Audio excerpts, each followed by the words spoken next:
Hi, నా పేరు సత్య. మా ఇంటి దగ్గర నాకు ఒక మంచి ఫ్రెండ్ ఉండేది. తన పేరు మంజు. మేమిద్దరం ఒకే స్కూల్కి వెళ్ళే వాళ్ళం.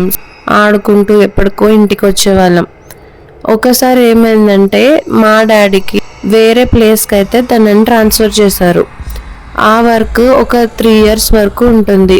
ఆ 3 years వరకు అక్కడే ఉండి వర్క్ చేయాలి. ఆ తర్వాత రావాలంటే మనం ఈ పాత ఇంటికి వచ్చేయచ్చు అని మా డాడీ అయితే చెప్పారు. నాకైతే చాలా బాధేసింది. 3 years వరకు మంజుని చూడకుండా ఉండాలా అని. నేను ఇదే విషయం మంజుకి చెప్తే తను కూడా ఫస్ట్లో బాధపడింది, కానీ వెళ్ళినాక నేను ఎక్కడ బాధపడతానని నాకు కొంచెం ధైర్యం చెప్పింది.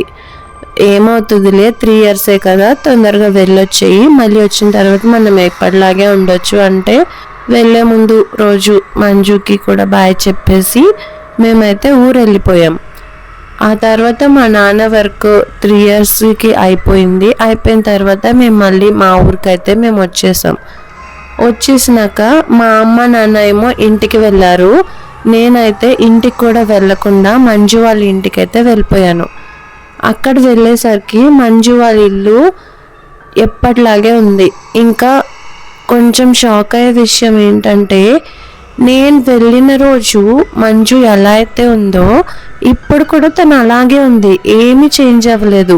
అంటే 3 years గ్యాప్ వచ్చింది కదా, కొంచెం పెద్దవాళ్ళం అవుతాం కదా, కానీ మంజు అయితే సేమ్ అలాగే ఉంది. నాకు కొంచెం డౌట్ వచ్చింది, ఏంటే అస్సలు ఏం మారలేదు నువ్వు అంటే, నీకోసం వెయిట్ చేస్తూ మారడం కూడా మర్చిపోయానే నేను అని మంజు జోక్ చేసింది. మేమిద్దరం ఇంకా అలా నవ్వుకుంటూ రోజంతా మేము ఇది వరకు ఉన్నప్పుడు ఏ ప్లేసెస్కి వెళ్ళే వాళ్ళమో ఆ ప్లేసెస్ అన్నీ తిరిగేసి ఇంటికి వెళ్ళేసరికి చీకటి పడిపోయింది. నేను ఇంటికి వెళ్ళేసరికి మా అమ్మ నాన్న కొంచెం బాధగా ఉన్నారు. ఎలా చెప్పాలి ఇది అన్నట్టు అంటుంది మా అమ్మ. ఏం చెప్పాలమ్మా నాకు, ఎందుకు మీ ఇద్దరు అలా ఉన్నారు అని వాళ్ళు సమాధానం చెప్పకముందే నేను ఇవాళ మంజుని కలిశాను, మేమిద్దరం చాలా ఎంజాయ్ చేసాం అని ఇలా మా అమ్మ నాన్నకు చెప్తుంటే వాళ్ళైతే అలా షాక్ అయిపోయి నా వైపు చూస్తున్నారు. ఏంటమ్మా అలా చూస్తున్నారు అని అడిగితే మా అమ్మ చెప్తుంది, నేను ఇవాళ మధ్యాహ్నం మంజు వాళ్ళ ఇంటికి వెళ్ళాను.